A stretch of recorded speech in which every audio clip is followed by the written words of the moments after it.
Insellmilkom u nilqakom għal programm ieħor Witch in Witch fejn kull ġimgħa niltaqa' ma' awturi differenti u niddiskuti x-xogħol tagħhom. Illum imissri niltaqgħu ma' Walid Nabhan.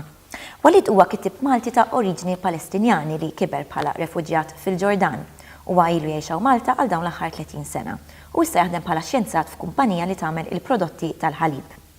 Fl-2017 rebaħ il-Premju tal-Letteratura tal-Unjoni Ewropea bir-rumanz tiegħu L-Eżodu taċ-Ċikonni. F'Novembru 2017 huwa ħareġ it-tieni rumanz tiegħu li huwa dan L-Iżvijati. Apparti rumanzi huwa jikteb ukoll poeżiji u ħareġ ukoll ġabriet ta' novelli. Però ngħaddu issa għal qari ta' silta mill-Iżvijati. Missieru kif edna ma kienx minn dak it-tip tirġiel li jilħqu salib ulidhom, lanqas ta' marthom, kien raġel pragmatiku u jafda bajneh magħluqin. Qabli għalhekk xeba jingidem. Xi trid tagħmel la ma jridx laħmek jitgħallem. Kien jirrepeti miksur wara kull gidma ġdida. Dik l-onestà ħolqitlu ħafna ħbieb fid-dinja. Wieħed minnhom kien il-Ħaġġ Abdul Karim Swahili li kien ħbieħ f'daru u rranġalu kollox biex jitlaq mill-Libja meta ħraxet it-tfittxija għalih. Minkejja riskju enormi, Ħaġġ Abdul Karim kien baqa' miegħu saladba tal-vapur, imleflef ġonni daw ċpar u lajat tal-gawwi li żbroffa f'daqqa minn wara l-mhux magħruf donnom biex jikxfuh jew biex jipproteġuh bħalma pproteġih Ħaġġ Abdul Karim Swahili u rranġalu biex jiltaqa' mommu u oħtu tal-aħħar qabel jaħrab minn art il-ħalib u lasel iswed. Xi ngħidlek Ħaġġ kien qallu b'vuċi mtertqa' huwa u joħodlu bidu kbira ħdejn il-vapur ġigantesk li daħal mal-lejl u mas-sebħ stess beda jipprepara biex isalpa. Qisu daħal misrataħ apposta biex jabbih u jitlaq lejn l-eqreb eżilju.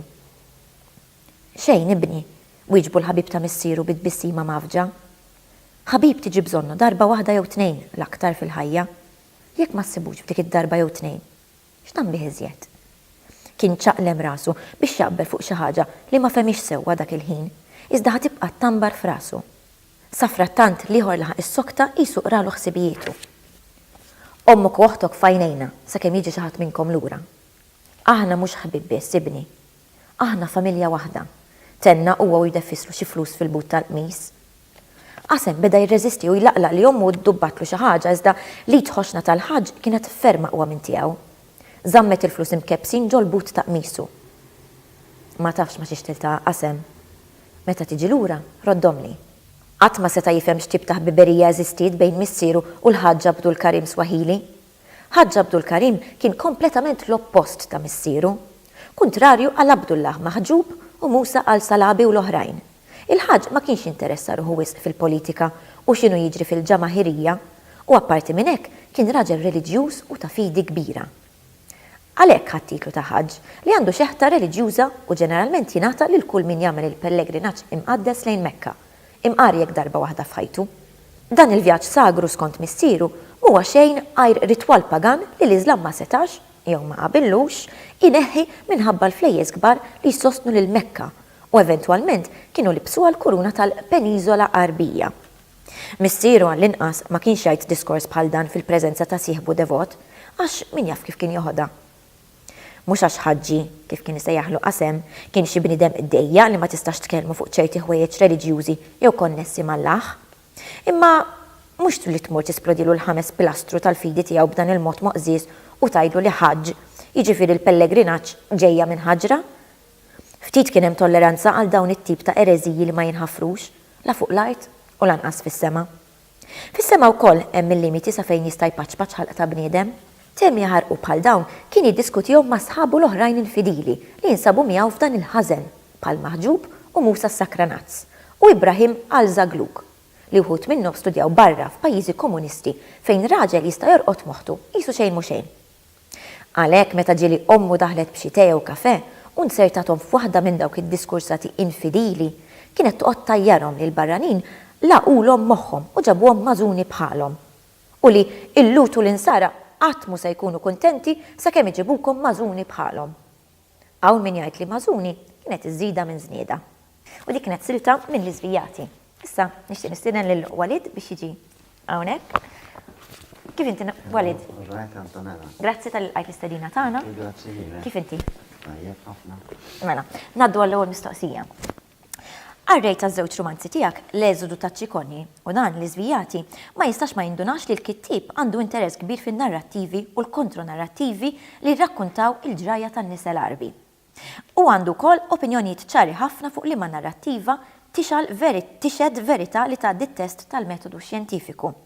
Ħaġġ jgħidilna wieħed mill-iżvijati ġejja mill-kelma ħaġra, jiġifieri ġbija mnaqxa fuq ħaġra, referenza għal meta Mekka kienet iċ-ċentru u l-fulkru ta' kultura pagana li xiriti tagħha ġew assimilati mill-Iżlam, suppost.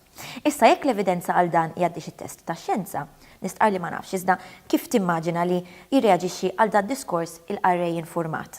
Il-qarrej li bħalek għandu interess kbir fil-ġrajiet tal-poplu Arbi.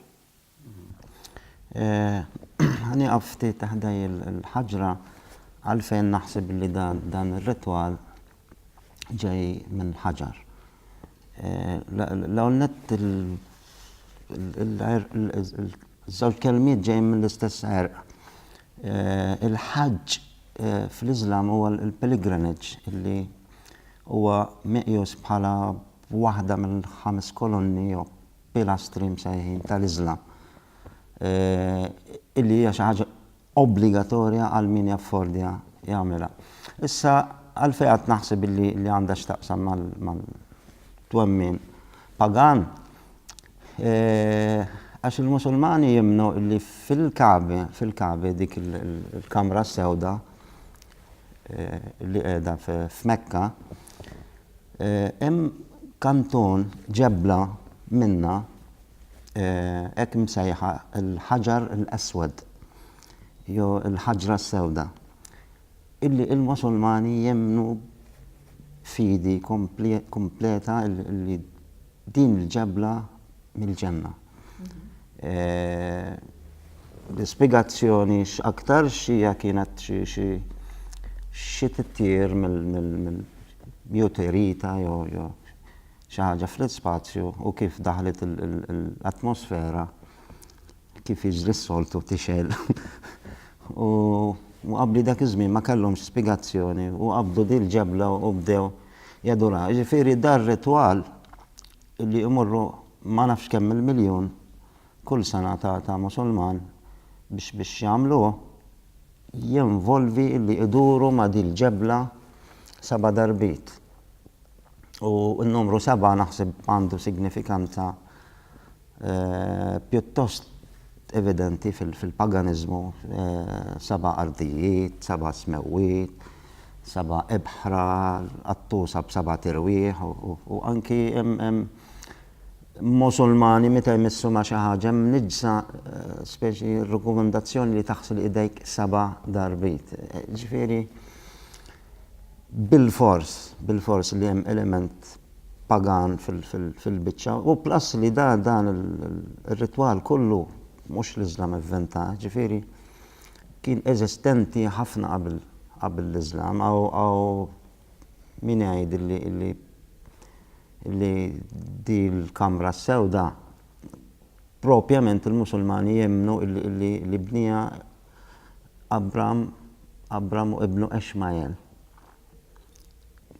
Umma poġġew is-sisin tagħha, ġifieri bej Muhammad u Abram qatt nitkellmu mhux inqas minn 4000 sena ġifieri.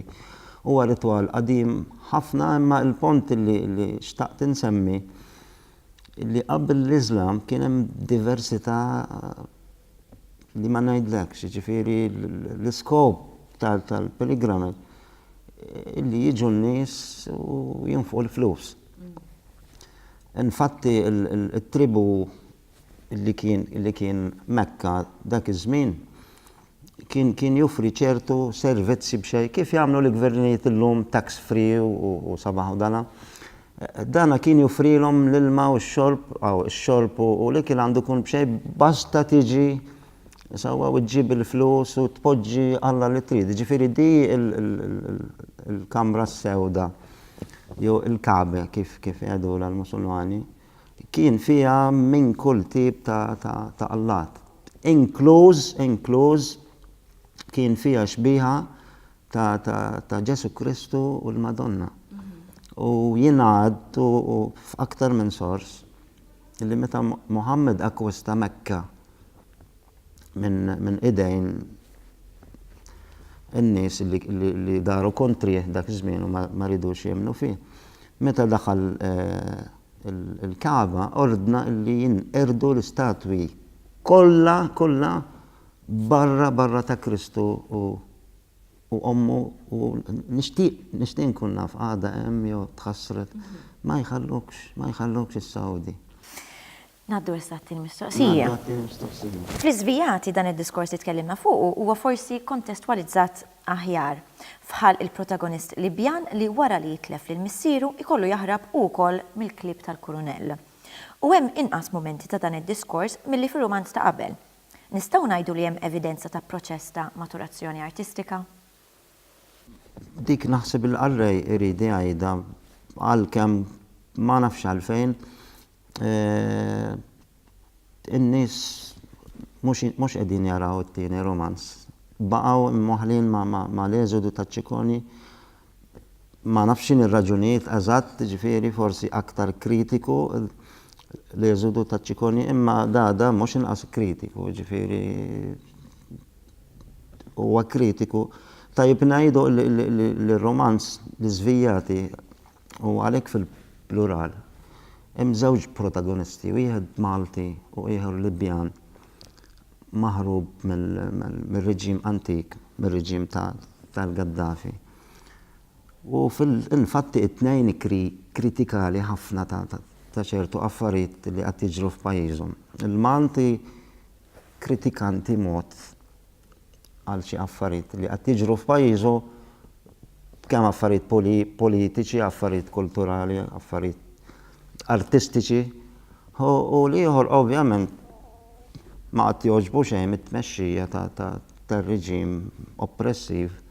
Qed nitkellmu fuq wieħed mill-akbar dittaturi li rat id-dinja qarbija biex ma nisseġerax u ngħid id-dinja għax dana għamel aktar minn 40 sena sewwa u jifhem f'kollox u jfassal f'kollox u wieħed mill-eħrex reġimi fit-tfittxija u l-eliminazzjoni tal-opponenti tiegħu, ġifieri hemm każijiet imwettqin ta' fejn bagħat nies wara ċertu nies u ġew assassinati. Hemm inċident famużissimo Londra għax indarbet pulizija Ingliża f'dak l-inċident. Opponenti oħrajn ġew likwidati għax ġieli jużaw dik il-kelma fil-Greċja, f'Pariġi, anki fl-Amerika t'isfel. Ġifieri għatem dan il-lum ġifieri mill-2011 għaddew xi 7 snin sewwa u għadem waħda ejja ngħidu il-files misterjużi fejn marru ċertu nies. Għatem in-nies ħadd ma jafx sar minnhom, ħadd ma jaf destin tagħhom. U wieħed minn dawn in-nies immaġina l-ex mexxej ta' Hezbollah, il-fundatur ta' Hezbollah, illi marr Libja fuq żjara statali u sparixxa. Sparixxa s'issa ħadd ma jaf fejnu. Waled, naddu issa mistoqsija fil-fatt relatata ħafna li nkomplu niżviluppaw fuq dak li bdejt tgħidilna għax l-iżvijati huwa bla dubju ħafna aktar kompless mill-eżodu ta' Ċikoni u waqt li veru li l-iżvijati sens għadu kif ħareġ, għadu kif ġi imniedi Novembru li għadda waqt il-Festival Nazzjonali tal-Ktib, ma jidhirx li ġibet l-attenzjoni li ġibet l-eżodu. Taħseb li forsi minħabba t-tema għax l-eżodu jitratta l-immigrant u l-integrazzjoni jew forsi l-falliment tagħha u allura issellef mill-interess li dan is-suġġett iqanqal fis-soċjetà attwali jew forsi raġunijiet oħra wkoll?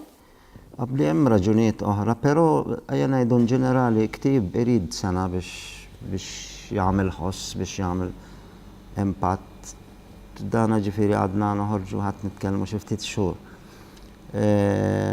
Però daħalli feedback fuq u tiskanta kif qatt tgħid inti l-attenzjoni għadha mixħuta fuq l-eżodu għalkemm dan ukoll qed nitkellem fuq ċittadin Malti, qed nitkellem fuq Malta, qed nitkellem fuq il-ħajja kontemporanja minn banda u minn banda oħra qed nitkellem fuq il-Libja U l-ħaġa l-aktar interessanti f'dan il-ktieb illi ukoll qisu qatt joħroġ il-kontrast stereotipiku, l-stereotipiċità bejn iż-żewġ popli sewwa toħroġ sewwa f'dan il-ktieb. Issa taħsibx li l-Maltin biss iħarsu n-naħa l-oħra b'ċertu preġudizzja. Anki n-naħa l-oħra ġifieri anki il-Libjani iħarsu lejn il-Maltin b'ċertu stmerrija għal ċertu affarijiet ġifieri li bħalma ġieli aħna minn din naħa nitħassruhom huma wkoll jitħassru lilna fuq ċertu affarijiet. Ġifieri il-proġedizza qiegħda biliterali jew mutamiġġiżna ħaġġejja ġifieri. Provajt f'dan l-ktieb peress li żewġ protagonisti suppost ta' ċertu edukazzjoni. Provajt kemm jista' jkun inqajjem dawn il-kwestjonijiet illi ħajbqu magħna għal dejjem għax Malta u l-pajjiżi Arab imma l-Libja l-aktar huma ġirien minn żmien l-qedem u ħajbqu ġirien sal-aħħar tad-dinja.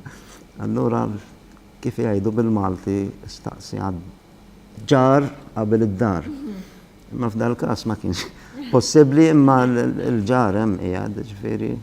Walid, issa nitkellmu ftit aktar dwar il-protagonist Malti, l-iskultur artist li jispiċċa magħruf għal ikreħ krimini fl-istorja kriminali tal-pajjiż. Minn artist għal mostru. Għandek bħal fissazzjoni fuq il-karattru liminali dak li jsibruħu fit-tarf tad-dinja, qattil bla ma jaf, jew fil-każ ta' Ċikonji nofsu ludi bla ma jaf. X'inebbaħ din il-fissazzjoni? Ejja ngħidu il-karattru Malti Daniel huwa skultur imma fl-ebda moment ma ngħid li huwa wattaq il-makabrità ġifieri imma bħal protagonista fiċ-Ċikonji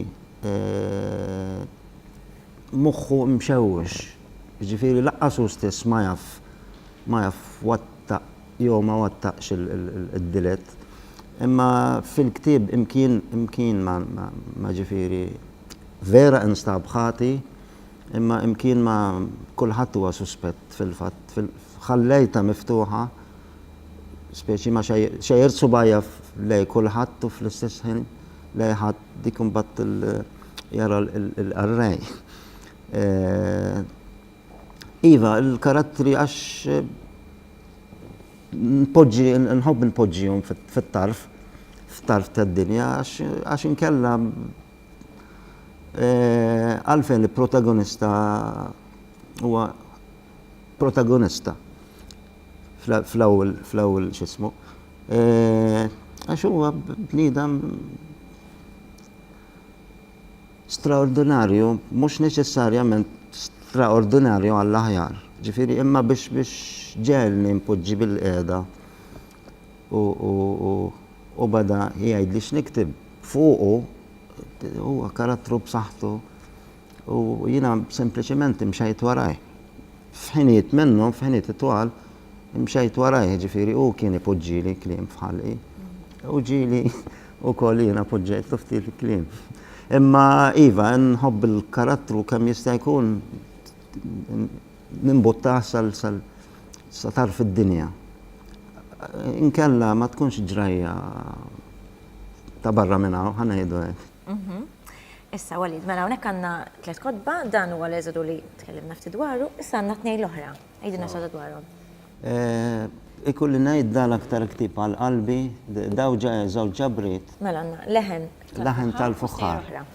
Stejjer oħra, dan novelli osra, ma nafx ħassejtni l-ħaqt il-pika f'dan, jiena u niktib dawn il-novelli. Da jibqa' wkoll għażiż għal qalbi għax l-ewwel. Lura d-dar u ġrajiet oħra li ma drawx. Iva, da għandu storja interessanti għax dak iż-żmien ħadd ma kien jaf min huwa Walid Nabħan u ħadd ma rid jistampaħħuli. Ħadd ma rid jistampaħħuli. U mbagħad wara li stampajnieh ċempili xi ħadd mis-Sapienza u qalli qiegħed bestseller. Jiġifieri wkoll jibqa' ċertu rabta nostalġika lejn dan il-ktieb għax kif taqbad tgħid isek qed tgħid l-ewwel wild. Dejjem ikun speċi. U f'dan hawn l-istorja l-kompliċi wkoll li Fih novella li ntażlet u nħadmet film. U intwera il-film f'diversi festivals. ekku li kien parti mill-kompetizzjoni tal-Konsil Nazzjonali tal-Ktieb.